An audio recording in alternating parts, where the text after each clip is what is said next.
ഒരു കത്തോലിക്ക വിശ്വാസി ഒരിക്കലും സന്ദർശിക്കാൻ പാടില്ലാത്ത ചില സ്ഥലങ്ങളെക്കുറിച്ച് കേട്ടിട്ടുണ്ടോ? അങ്ങനെയും ഒരു സ്ഥലമുണ്ടോ എന്ന ചിന്തയായിരിക്കാം പലരുടെ മനസ്സിലേക്ക് ആദ്യം കടന്നു വരുന്നത്. എന്നാൽ അങ്ങനെയും ചില സ്ഥലങ്ങളുണ്ട്. കത്തോലിക്കരായ നാം ക്രിസ്തുവിന്റെ വെളിച്ചത്തിൽ വ്യാപരിക്കാൻ വിളിക്കപ്പെട്ടിരിക്കുന്നവരാണ്. പാപത്തിനും ദൈവകൃപയിൽ നിന്ന് അകന്നു പോകാനും വഴിയൊരുക്കുന്ന സാഹചര്യങ്ങളെ മാത്രമല്ല, സ്ഥലങ്ങളെയും നാം ഒഴിവാക്കേണ്ടതുണ്ട്. ദൈവം എല്ലാ സ്ഥലങ്ങളും നന്മയ്ക്കായിട്ടാണ് സൃഷ്ടിച്ചിരിക്കുന്നത്. അത് നല്ലതെന്ന് ദൈവം കണ്ടു എന്നാണ് ഓരോ സൃഷ്ടി സ്ഥാപനത്തിനും ശേഷമുള്ള ദൈവത്തിന്റെ പ്രതികരണമായി വിശുദ്ധ ഗ്രന്ഥം രേഖപ്പെടുത്തിയിരിക്കുന്നത്. ദൈവം നന്മയ്ക്കായി സ്ഥാപിച്ചുവെങ്കിലും എല്ലാ സ്ഥലങ്ങളിലും നന്മയില്ല. എല്ലാ സ്ഥലങ്ങളും ദൈവികമായ സാന്നിധ്യം സൃഷ്ടിക്കുന്നവയുമല്ല. അത്തരം സ്ഥലങ്ങളുമായി സമ്പർക്കം പുലർത്തുന്നതും അവിടെ പോകുന്നതും ഒരു കത്തോലിക്ക വിശ്വാസിയെ സംബന്ധിച്ചിടത്തോളം ആത്മീയ അപകടത്തിന് വഴിയൊരുക്കുന്നവയാണ്. അതുകൊണ്ട് ഒരു കത്തോലിക്ക വിശ്വാസി ഒരിക്കലും അത്തരം സ്ഥലങ്ങൾ സന്ദർശിക്കരുത്. ഇനി ഏതൊക്കെയാണ് അത്തരം സ്ഥലങ്ങളെന്ന് നോക്കാം. 1. ഒക്കൾട്ട് കേന്ദ്രങ്ങളും ജ്യോതിഷാലയങ്ങളും. ഭാവി കാര്യങ്ങൾ അറിയാനുള്ള ആഗ്രഹത്തിന്റെയും ജീവിതത്തിൽ നേരിട്ടുകൊണ്ടിരിക്കുന്ന പ്രതിസന്ധി ഘട്ടങ്ങളെ മറികടക്കാനുള്ള ശ്രമത്തിന്റെയും ഭാഗമായി കത്തോലിക്കരിൽ ചിലരെങ്കിലും ഇത്തരം സ്ഥലങ്ങൾ സന്ദർശിക്കുന്നവരാണ്. വിവാഹം എന്ന് നടക്കും, ജോലി കിട്ടുമോ തുടങ്ങിയ കാര്യങ്ങളെല്ലാം അറിയാനായിട്ടാണ് ഇക്കൂട്ടർ ഇവിടെ സന്ദർശിക്കുന്നത്. ദൈവം തന്നെയാണ് നമ്മുടെ ഭാവി. അവന്റെ കയ്യിൽ നിന്ന് അകന്ന് മറ്റൊന്നിലും സുരക്ഷിതത്വം അന്വേഷിക്കരുതെന്ന് വിശുദ്ധ വചനം നമ്മെ ഓർമ്മിപ്പിക്കുന്നു. അതുകൊണ്ട് ഒരു കത്തോലിക്ക വിശ്വാസി ഒരിക്കലും ജ്യോതിഷികളെയോ ശകുനക്കാരെയോ സമീപിക്കുകയോ അവരുടെ കേന്ദ്രങ്ങൾ സന്ദർശിക്കുകയോ അരുത്. 2. അന്യദേവന്മാരെയും വിഗ്രഹങ്ങളെയും പ്രതിഷ്ഠിച്ചിരിക്കുന്ന ആരാധനാലയങ്ങൾ. മറ്റു മതങ്ങളെ ആദരിക്കുകയും അവരുടെ മതവിശ്വാസങ്ങളെ ബഹുമാനിക്കുകയും ചെയ്യുമ്പോഴും അത്തരം ആരാധനാലയങ്ങളിൽ നടക്കുന്ന പൂജകളിൽ പങ്കെടുക്കാനോ അവരുടെ ദേവതകളെ വണങ്ങാനോ പാടുള്ളതല്ല. ഇത്തരം സ്ഥലങ്ങളിൽ പോയി പ്രാർത്ഥിക്കുന്നതും കർമ്മങ്ങളിൽ പങ്കെടുക്കുന്നതും 1-ാം പ്രമാണ ലംഘനം കൂടിയാണ്. 3. അശ്ലീല ചിത്രങ്ങളുടെ പ്രദർശന കേന്ദ്രങ്ങളും പ്രായപൂർത്തിയായവർക്ക് വേണ്ടിയുള്ള വിനോദ കേന്ദ്രങ്ങളും.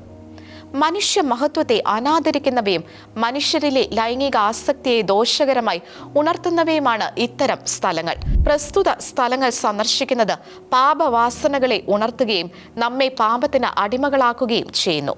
എന്നാൽ ഞാൻ നിങ്ങളോട് പറയുന്നു, ആസക്തിയോടെ സ്ത്രീയെ നോക്കുന്നവൻ ഹൃദയത്തിൽ അവളുമായി വ്യഭിചാരം ചെയ്തു കഴിഞ്ഞു എന്നാണ് തിരുവചനം രേഖപ്പെടുത്തിയിരിക്കുന്നത്. മനസ്സിന്റെയും ശരീരത്തിന്റെയും ഹൃദയത്തിന്റെയും വിശുദ്ധി കാത്തു സൂക്ഷിക്കാൻ ആഗ്രഹിക്കുന്നവരെല്ലാം ഇവിടം ഒഴിവാക്കിയേ തീരൂ. 4. അധാർമികത വളർത്തുന്ന ബാറുകൾ. നൈറ്റ് ക്ലബ്ബുകൾ, ബാറുകൾ എന്നിവ മദ്യപാനവും മയക്കുമരുന്നും പലതരത്തിലുള്ള അരാജകത്വവും വളർത്തുകയും പ്രോത്സാഹിപ്പിക്കുകയും ചെയ്യുന്ന ഇടങ്ങളാണ്. ധാർമ്മികതയെ ഇല്ലായ്മ ചെയ്യുന്ന ഇത്തരം സ്ഥലങ്ങളിൽ നിന്നും ഒരു കത്തോലിക്കൻ അകലം പാലിച്ചേ മതിയാവൂ. 5.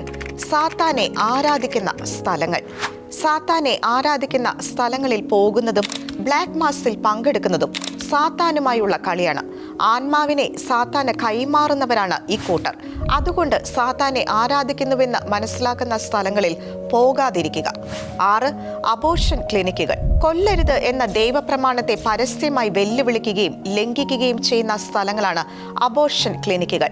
സമാധാനപരമായ പ്രതിഷേധത്തിനോ ജീവൻ സംരക്ഷണത്തിനായുള്ള പ്രാർത്ഥനകൾക്കോ വേണ്ടിയല്ലാതെ സേവനങ്ങൾക്കായി ഒരിക്കലും അവിടെ പോകരുത്. നിഷ്കളങ്ക രക്തം വീണ ഇടമാണ് അവിടം. ജീവന്റെ നിലവിളികൾ ഉയരുന്ന സ്ഥലവും. 7. പാരാനോർമൽ ടൂറിസ്റ്റ് കേന്ദ്രങ്ങൾ. നിർദോഷമായ തമാശകൾ എന്ന പേരിലായിരിക്കും പലരും പാരാനോർമൽ ടൂറിസ്റ്റ് കേന്ദ്രങ്ങളോ ഹോണ്ടഡ് ഹൗസസോ സന്ദർശിക്കുന്നത്. ആത്മാവിനെ ക്ഷണിച്ചു വരുത്തുന്ന വിധത്തിലുള്ള ഓജോ ബോർഡ് കളിക്കുന്ന സ്ഥലങ്ങളും ഒഴിവാക്കേണ്ടവ തന്നെയാണ്. ദുഷ്ടാത്മാവുമായുള്ള സഹവാസമാണ് ഇതിലൂടെ സൃഷ്ടിക്കപ്പെടുന്നത്. കത്തോലിക്കർ ക്രിസ്തുവുമായി സഹവസിക്കേണ്ടവരും അവിടുന്നിൽ മാത്രം വിശ്വാസം അർപ്പിക്കേണ്ടവരുമാണ്.